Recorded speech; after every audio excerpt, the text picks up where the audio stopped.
कल्पना गर्नुहोस्, आज बिहान तपाईँ काठमाडौँको कुनै पुरानो गल्लीमा हिँडिरहनु भएको छ। वरिपरि शताब्दीयौंदेखि उभिएका मन्दिरहरू छन्। दरबार स्क्वायरमा पर्यटकहरूको भिड छ। घण्टाको आवाज सुनिन्छ। धूपको सुगन्ध हावामा फैलिएको छ। सबै कुरा सामान्य देखिन्छ, तर अचानक पृथ्वीले सास फेर्न थाल्छ।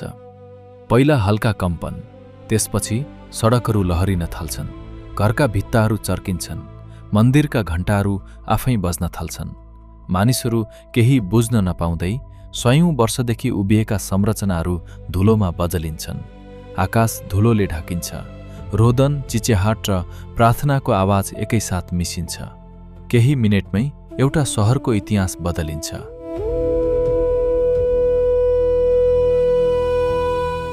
तर तपाईले अहिले कल्पना गर्नुभएको दृश्य 2015 सालको होइन।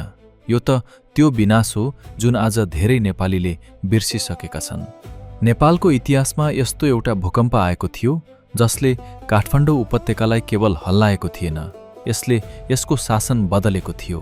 यसले हजारौं जीवन समाप्त पारेको थियो। यसले मन्दिरहरू भत्काएको थियो र यसले भविष्यका पुस्तालाई नयाँ काठमाडौँ निर्माण गर्न बाध्य बनाएको थियो।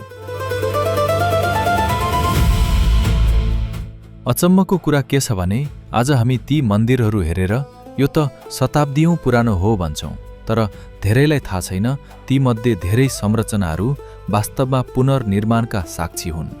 आज हामी समयलाई करिब 800 वर्ष पछाडि फर्काउनेछौं।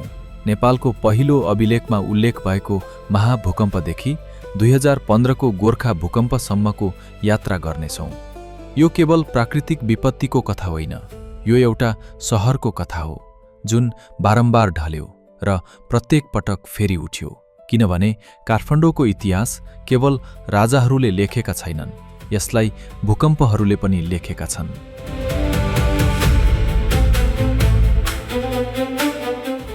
समय थियो 1255 ईस्वी। त्यो बेला काठमाडौँ उपत्यका आज जस्तो एउटै शहर थिएन। यो समृद्ध संस्कृति, व्यापार र कलाले भरिएको एउटा जीवित सभ्यता थियो। नेवार समुदायको अद्भुत सिपले काठमा प्राण भरेको थियो। मन्दिरका टुण्डालहरू केवल सजावट थिएनन्, ती सम्पूर्ण सभ्यताको पहिचान थिए। राजदरबारहरू राजनीतिक शक्तिको प्रतीक थिए। बजारहरू भारत, तिब्बत र हिमालय पारीका व्यापारीहरूले भरिन्थे। त्यो समयको काठमाडौँ हिमालयको सबैभन्दा समृद्ध शहरहरूमध्ये एक मानिन्थ्यो। तर 30 जुन 1255 दिउँसै धरतीले अचानक आफ्नो मौनता तोड्यो। पहिला हल्का कम्पन भयो। कसैले त्यसलाई सामान्य ठाने, तर केही सेकेन्डमै पुरै उपत्यका हिंस्रक रूपमा काप्न थाल्यो। माटो चिरिन थाल्यो। घरहरू एकपछि अर्को गर्दै ढल्न थाले। सयौं वर्षको मेहनत केही क्षणमै भग्नावशेषमा बदलियो। इतिहासकारहरूका अनुसार यो भूकम्पको तीव्रता करिब 7.7 देखि 7.8 म्याग्निच्युडसम्म रहेको अनुमान गरिन्छ। तर भूकम्पको वास्तविक शक्ति केवल त्यसको म्याग्निच्युडले मापन हुँदैन। यसले कति जीवन परिवर्तन गर्यो त्यो नै यसको वास्तविक शक्ति हो। त्यो दिन काठमाडौँ उपत्यकाको करिब 1/3 जनसङ्ख्या मृत्यु भएको उल्लेख इतिहासमा पाइन्छ। कल्पना गर्नुहोस्, प्रत्येक 3 जनामध्ये 1 जना अब जीवित थिएन। केवल एउटा विपत्ति थिएन, यो एउटा पुस्ताको अन्त्य थियो। त्यो दिन भूकम्पले केवल सर्वसाधारणलाई मात्र छोएको थिएन, यसले राज्यको मुटुलाई नै हल्लाइदिएको थियो।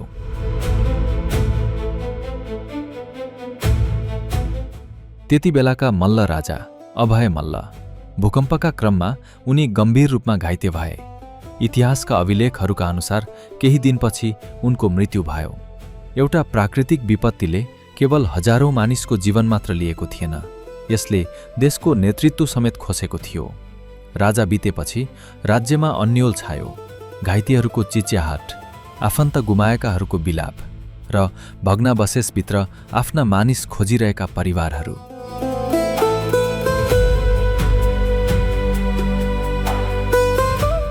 काठमाडौँ उपत्यका पहिलो पटक यस्तो मौनताले भरिएको थियो। त्यो मौनता जहाँ चराहरूको आवाजभन्दा धेरै मानिसहरूको रुवाई सुनिन्थ्यो। भूकम्पपछि कम्पन तुरुन्त रोकिएन। इतिहासमा उल्लेख छ, लगातार धेरै दिनसम्म पराकम्पहरू महसुस भइरहे। हरेक नयाँ कम्पनसँगै बाँचेकाहरूको डर फेरि जीवित हुन्थ्यो। कसैले घरभित्र पस्ने साहस गरेनन्। खुला मैदानहरू अस्थायी बस्ती बने। धार्मिक स्थलहरू प्रार्थनाले भरिए, किनभने त्यो समयमा कसैलाई पनि थाहा थिएन धरती किन यसरी रिसाएकी थिए। कतिपयले यसलाई देवताको क्रोध माने, कतिपयले पापको परिणाम माने र कतिपयले संसारको अन्त्य सुरु भएको विश्वास गरे। त्यो समयमा विज्ञान थिएन, भूकम्प मापन गर्ने यन्त्र थिएन, भूगर्भशास्त्रको ज्ञान थिएन। मानिससँग थियो त केवल डर र बाँच्ने इच्छा। तर एउटा प्रश्न अझै बाँकी थियो, यति शक्तिशाली भूकम्प आखिर किन आयो? यसको उत्तर खोज्न हामी पृथ्वीको सतहभन्दा धेरै तल जानुपर्छ।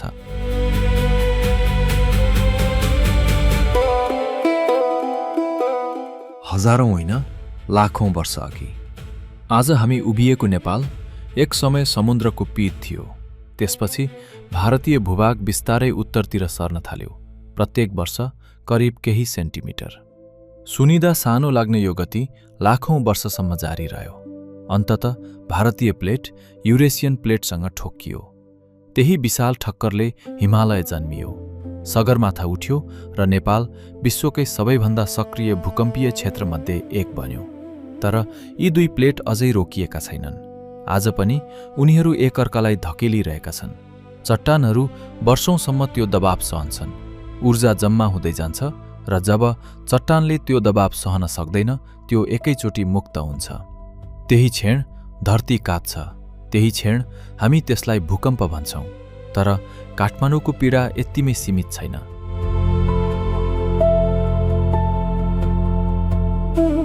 उपत्यकाको भौगोलिक बनावटले यो कम्पनलाई अझ खतरनाक बनाउँछ। धेरै हजार वर्ष अघि काठमाडौँ उपत्यका एउटा विशाल ताल थियो। पछि पानी बाहिर निस्कियो, तर त्यसले छोडेर गयो बाक्लो माटो, बालुवा र नरम तलछट। जब भूकम्पका तरङ्गहरू यी नरम तहहरूमा प्रवेश गर्छन्, उनीहरूको शक्ति अझ बढ्न सक्छ। यसैले कहिलेकाहीँ केन्द्रबिन्दुभन्दा टाढा भएर पनि काठमाडौँले अत्यन्त ठूलो क्षति बेहोर्छ। धरतीको तल हजारौं वर्षदेखि लेखिँदै आएको एउटा कथा छ र हामी त्यसको माथि एउटा सहर बनाएर बसेका छौं। समय बित्दै गयो, काठमाडौँ फेरि उठ्न थाल्यो। मानिसहरूले भग्नावशेष हटाए, घरहरू फेरि बनाए, मन्दिरहरू पुनः निर्माण भए, टुडालहरू फेरि कुदिए, घण्टाहरू फेरि झुन्ड्याइए। जीवन बिस्तारै सामान्य बन्न थाल्यो। तर 1255 को घाउ कहिल्यै पूर्ण रूपमा हराएन, किनभने त्यसपछि पनि धरती पटक पटक कापिरही।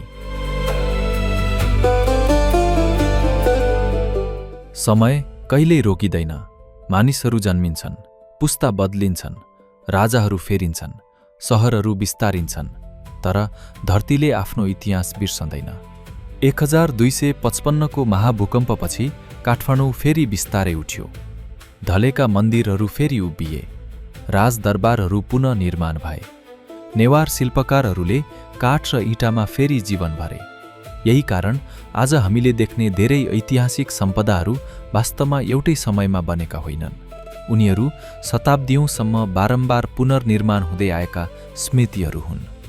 एउटा मन्दिरको एउटा भाग 14औं शताब्दीको हुन सक्छ, अर्को भाग 18औं शताब्दीमा थपिएको हुन सक्छ।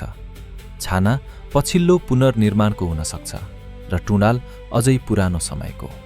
काठमाडौँका सम्पदाहरू पत्थर वा काठका संरचना मात्र होइनन्, ती समयका तहहरू हुन्। हरेक तहले एउटा भूकम्पको कथा बोकेको छ। तर 1255 अन्तिम चेतावनी थिएन। धरती फेरि बोलिरही। 1833 काठमाडौँ फेरि शक्तिशाली भूकम्पले काप्यो। धेरै भवनहरू भत्किए, दरबारहरूमा क्षति पुग्यो। यद्यपि क्षति 1255 जति विनाशकारी थिएन।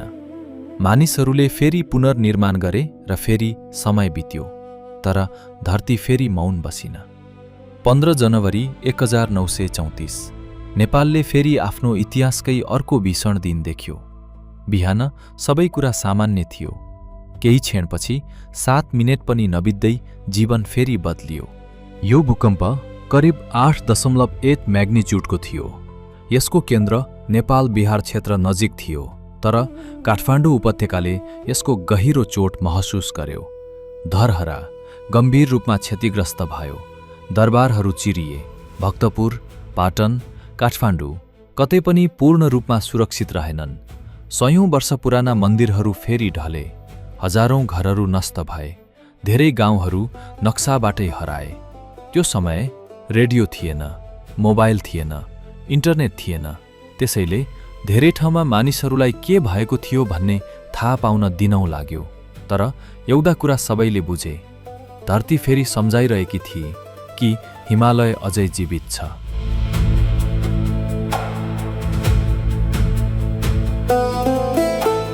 (934) पछि नेपालले धेरै कुरा सिक्न थाल्यो। निर्माण शैलीमा परिवर्तन आयो। इन्जिनियरिङको महत्त्व बढ्न थाल्यो। भूकम्प प्रतिरोधी संरचनाबारे सोच सुरु भयो। तर वास्तविकता अझै कठोर थियो। समयसँगै काठमाडौँको जनसङ्ख्या बढ्दै गयो। पुराना घरहरूबीच नयाँ भवनहरू थपिन थाले। खुला ठाउँहरू बिस्तारै हराउँदै गए। उपत्यका अझ घना बन्दै गयो र यसैबीच धरती फेरि शान्त देखिन थाली।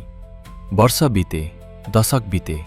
मानिसहरूले फेरि सोचे, सायद अब ठूलो भूकम्प आउने छैन। तर प्रकृतिले कहिल्यै समय तालिका बनाएर काम गर्दैन। ऊ सही समय कुर्दै बस्छ र त्यो समय आयो। 25 अप्रिल 2015 नेपालको आधुनिक इतिहास फेरि बदलिन लागेको थियो। 25 अप्रिल 2015 शनिबार। समय बिहानको 11:56। काठमाडौँ उपत्यकामा सामान्य शनिबार जस्तै दिन सुरु भएको थियो। कसैले बजार जाने तयारी गरिरहेका थिए। कसैले परिवारसँग खाना खाइरहेका थिए। कतिपय मन्दिरमा पूजा गर्दै थिए। दरबार स्क्वायरमा पर्यटकहरू इतिहासलाई आफ्नो क्यामेरामा कैद गरिरहेका थिए। कसैलाई पनि थाहा थिएन केही सेकेन्डपछि नेपालको आधुनिक इतिहास सधैँका लागि बदलिनेछ। अचानक जमिन हल्का हल्लियो। धेरैलाई लाग्यो सायद सामान्य कम्पन हो। तर त्यो कम्पन रोकिएन, बरु क्षण-क्षणमा अझ शक्तिशाली बन्दै गयो। सडकहरू लहरिन थाले। बिजुलीका पोलहरू एकअर्कासँग ठोक्किन थाले। भवनहरू दायाँ-बायाँ हल्लिन थाले। त्यसपछि काठमाडौँले फेरि त्यही आवाज सुन्यो, जुन आवाज उसका पुर्खाहरूले 1255 मा सुनेका थिए। ढुङ्गा फुट्ने आवाज, काठ चर्किने आवाज, मानिसहरूको चिच्याहाट र धुलोले ढाकिएको आकाश। यसपटक भूकम्पको केन्द्र गोर्खाको बारपाक क्षेत्रमा थियो। यसको तीव्रता 7.8 म्याग्निच्युड, तर यसको प्रभाव देशभर फैलियो। हजारौं मानिसहरूले आफ्ना प्रियजन गुमाए।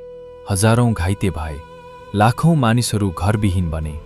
विश्व सम्पदा सूचीमा रहेका धेरै ऐतिहासिक सम्पदाहरू क्षतिग्रस्त भए। काठमाडौँको परिचय बनेको धरहरा केही सेकेन्डमै ढल्यो। बासन्तपुर दरबार क्षेत्र, भक्तपुर दरबार, पाटन दरबार, शताब्दीौंदेखि उभिएका धेरै संरचनाहरू फेरि घाइते भए। मानिसहरूले फेरि खुला मैदानमा रात बिताए। आफ्टरसकहरूको डर हरेक कम्पनसँगै फेरि जाग्थ्यो। मोबाइल नेटवर्क बन्द भयो। सडकहरू अवरुद्ध भए। अस्पतालहरू भरिए र सारा संसारको नजर नेपालतिर फर्कियो। तर यदि हामी इतिहासलाई ध्यानपूर्वक हेर्छौं भने एउटा अचम्मको समानता देखिन्छ।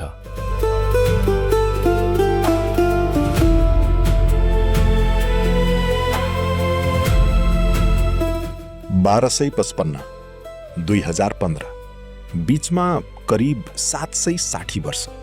दुवै भूकम्पको अनुमानित शक्ति झण्डै समान। दुवैले काठमाडौँलाई गहिरो घाउ दिए। दुवैले ऐतिहासिक सम्पदाहरू भत्काए।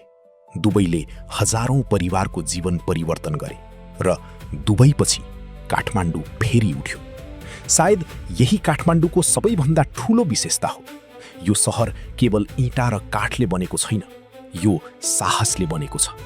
हरेक पुस्ताले भग्नावशेषबाट नयाँ भविष्य निर्माण गरेको छ। हामीले देख्ने धेरै मन्दिरहरू वास्तवमा पुनर्जन्म भएका मन्दिरहरू हुन्। हामीले हिँड्ने गल्लीहरू अनेकौं भूकम्पका साक्षी हुन्। हामीले छुने ईटाहरू धेरै पुस्ताको पसिना र आँसु बोकेर बसेका छन्।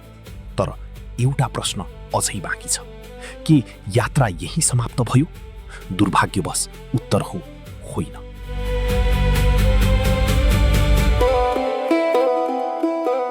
वैज्ञानिकहरू भन्छन् भारतीय प्लेट अझै पनि हरेक वर्ष उत्तरतर्फ सर्दैछ। हिमालय अझै पनि बिस्तारै माथि उठिरहेको छ र ऊर्जाको सञ्चय आज पनि जारी छ। यसको अर्थ भविष्यमा नेपालले फेरि ठूलो भूकम्प देख्न सक्छ। तर यस पटक हाम्रो सबैभन्दा ठूलो शक्ति डर होइन, तयारी हो। भूकम्प रोक्न सकिँदैन, तर सुरक्षित भवन बनाउन सकिन्छ। पुराना सम्पदाहरूलाई वैज्ञानिक रूपमा संरक्षण गर्न सकिन्छ। खुला स्थानहरू जोगाउन सकिन्छ र भूकम्प आउँदा कसरी सुरक्षित रहने भन्ने शिक्षा हरेक पुस्तासम्म पुर्याउन सकिन्छ।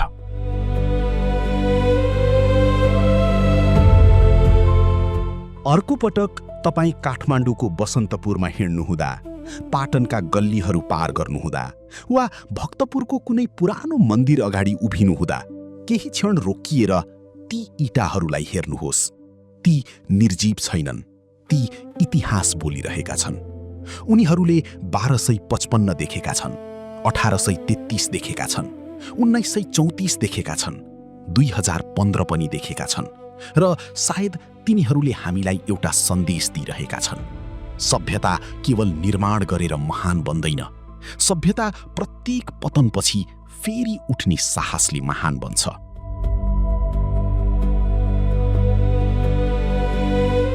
काठमाडौँ सयौं वर्षदेखि यही साहसको जीवित उदाहरण हो। धरतीले यसलाई धेरै पटक तोड्ने प्रयास गर्यो, तर हरेक पटक काठमाडौँ फेरि उठ्यो। र शायद यही कारणले नेपालको इतिहास दरबारहरूले मात्र लेखेको छैन, यसलाई भूकम्पहरूले पनि लेखेका छन्।